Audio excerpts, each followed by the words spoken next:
Sabelo Mlangeni is a prominent South African photographer known for his compelling work that delves into themes of identity, landscape and social narratives. After a 6-year hiatus from exhibiting in South Africa, Mlangeni makes a significant return with a solo exhibition curated by Kamogelo Walaza, marking an important moment in his artistic journey. This exhibition showcases a series of landscape photographs taken between 2010 and 2020, offering a visual exploration of the complex layers of trauma and memory embedded in the South African landscape. Curator Kamogelo Walaza joins us now. Kamo, very good morning. Thanks for joining us. Welcome. Thank you. Thank you so much.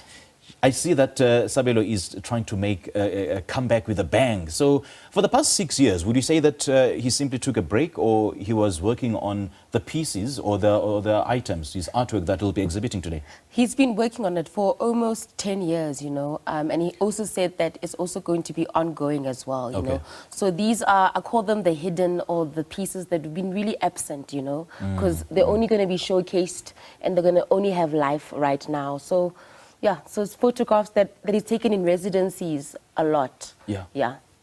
And for you to curate his work, I mean, what was your first reaction when you saw some of the photos that he took between 2010 and 2020? It's new works from him, you know. Sabelo Mlangeni is known for taking portrait pictures, you know. He's really known for a certain type of voice of artistry and certain types of photography. So when I saw this body of works, I was so surprised because it's just landscapes.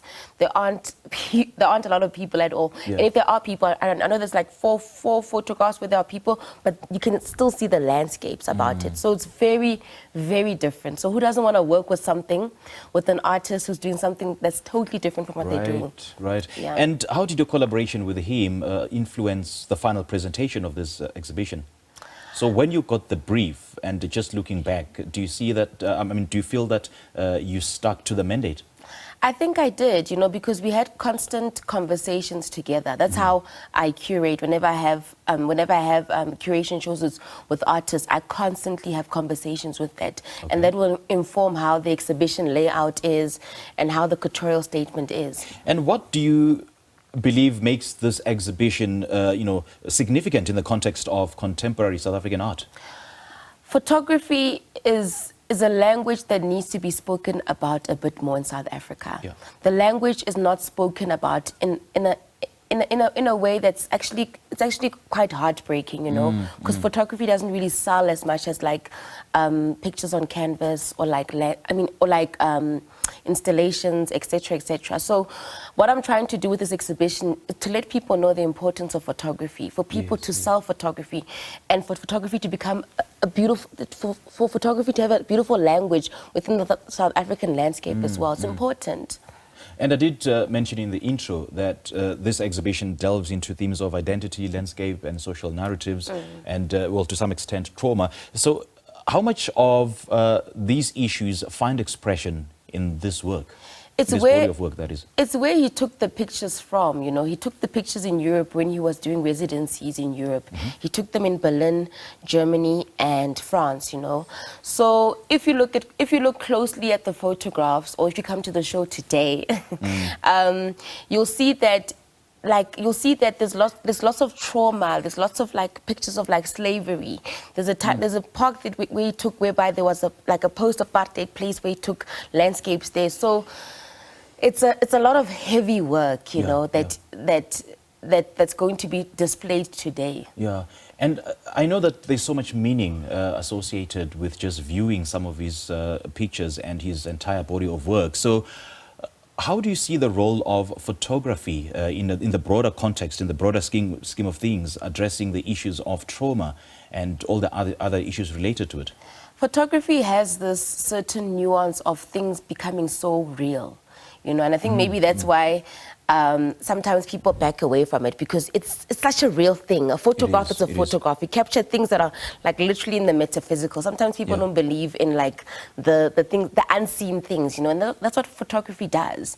You really see every single detail of what the picture looks like. There's no hiding.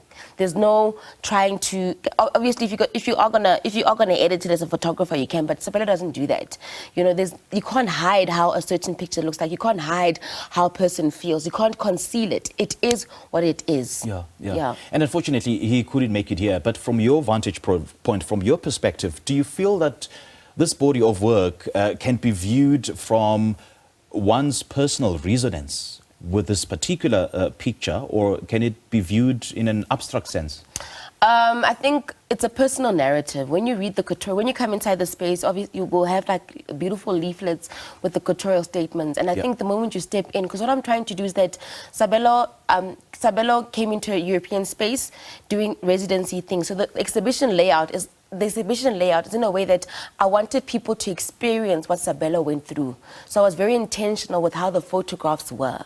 I was very intentional with the type of colors we used. I was very intentional with that, because there's lines in the exhibition space, so that people can be able to understand themselves with what Sabelo went through. So it's a personal narrative for each and every single audience members who comes into the space. So what are you hoping that people who are viewing these pictures should feel and experience after walking away from this exhibition? They should understand the context of like what trauma does, that a lot of things aren't really fixed. There's still some things that we need to fix in society and just politically as well, But to also know that landscape also has a voice, Landscape is an important way of also knowing what photography is about. Yeah. Do you think that, especially those who've never attended or who've never seen his body of work, do you think that they will be intrigued or triggered to look at this in a more, I would say, broader perspective? Because, viewing a particular picture through your own narrative may not necessarily resonate with me in the way that you want it to resonate with me.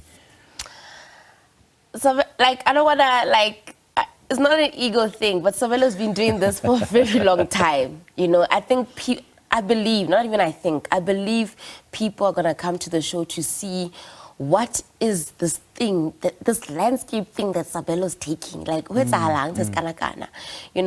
He's worked really hard to get to where he is right now.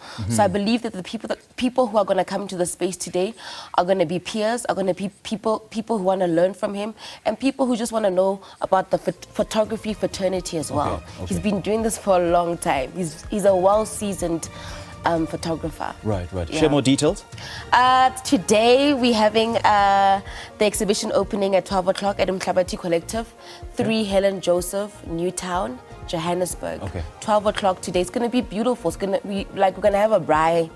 We're going to have drinks, but because we want the community thing to happen. It's not just about just coming in, taking a glass of wine, chit-chat. No. It's about community as well. We want the people to be with us. Okay. Yeah. All right, Kamogelo, lovely chatting to you. Thank you so much for your time. Thank you. Good stuff. Well, Curator Kamogelo Walaza joining us this morning to talk about the exhibition Nyobona Pambili by Sabelo Mlangeni, which opens today at Umhlabathi in Newtown.